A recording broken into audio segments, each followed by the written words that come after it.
Detroit Red Wings with a big win last night, 2-1 in overtime against the Toronto Maple Leafs, winning all 4 matchups this season with Toronto. I mean, that's always amazing. Not only getting it against a division opponent, but against a fellow Original Six team. I mean, that just feels extra special when you do it, especially in the manner that the Red Wings won last night. I mean, John Gibson again. This guy is just spectacular.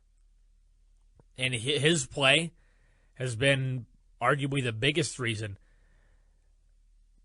behind why this team has been performing so exceptionally well, not only on the whole season, but since the start of December. This guy has been phenomenal. I mean, the amount of chances that this guy had to stop, had a couple odd man rushes, including even a couple Austin Matthews amazing chances. I mean, this guy even had to face a penalty shot.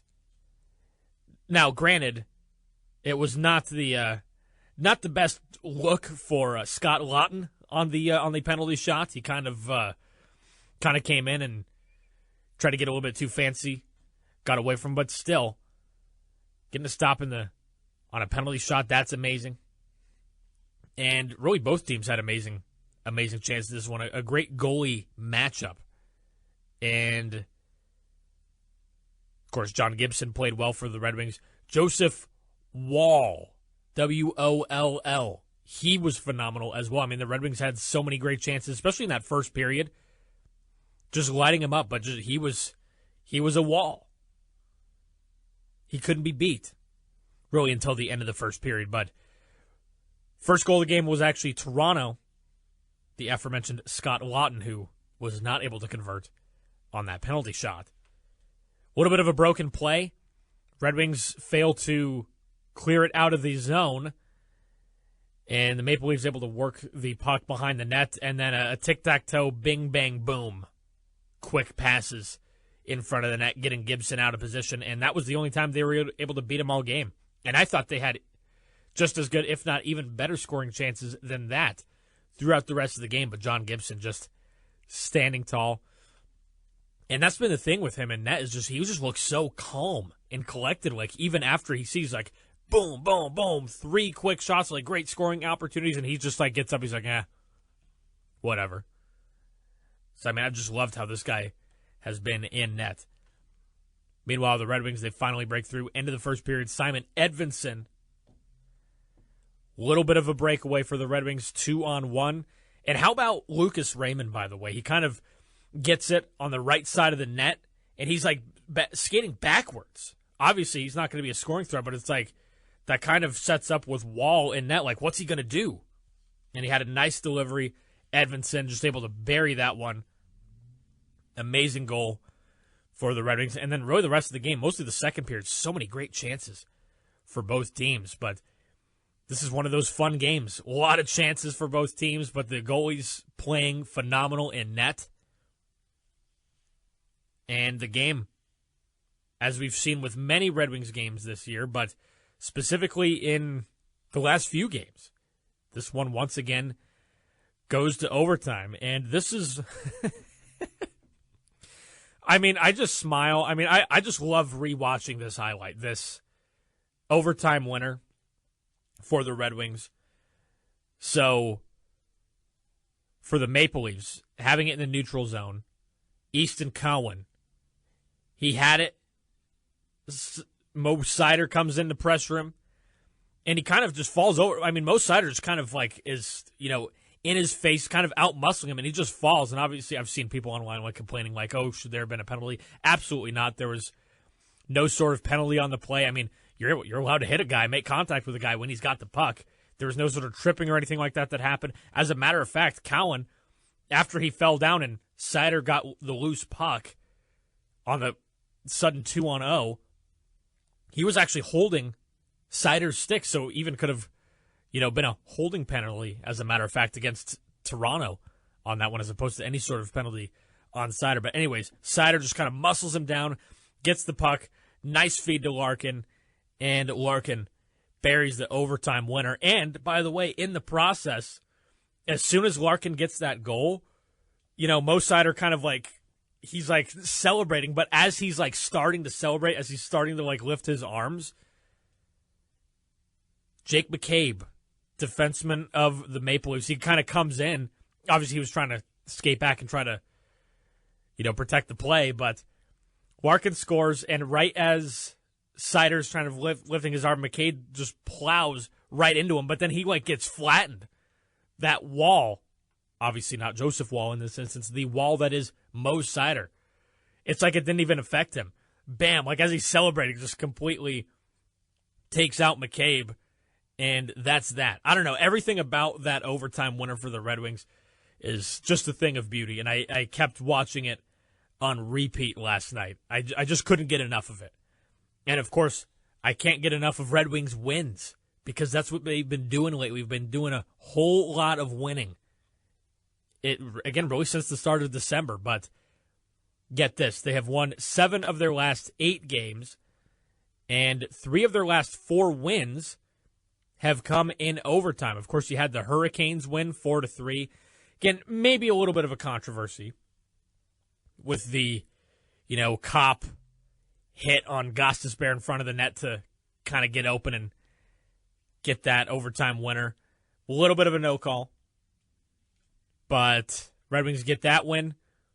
They lose to the Bruins. They beat the Sharks in regulation 4-2, and then back-to-back wins over the Senators in overtime 4-3. Of course, who else but Alex DeBrincat getting that overtime winner in that matchup against that team.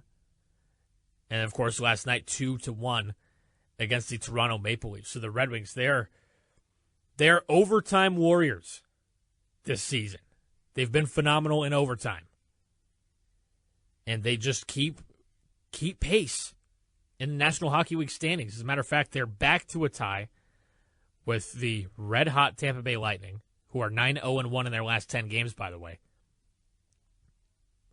Both teams with 66 points, top of the Atlantic Division. And as a matter of fact, tied for the second most points in the entire National Hockey League. You got the Avs over everybody with 77 points. Got a couple of pretty interesting matchups with the Avs coming up right at the end of this month and the start of February, just before that Olympic break for the National Hockey League.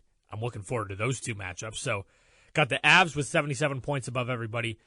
Lightning, Hurricanes, and Red Wings each with 66.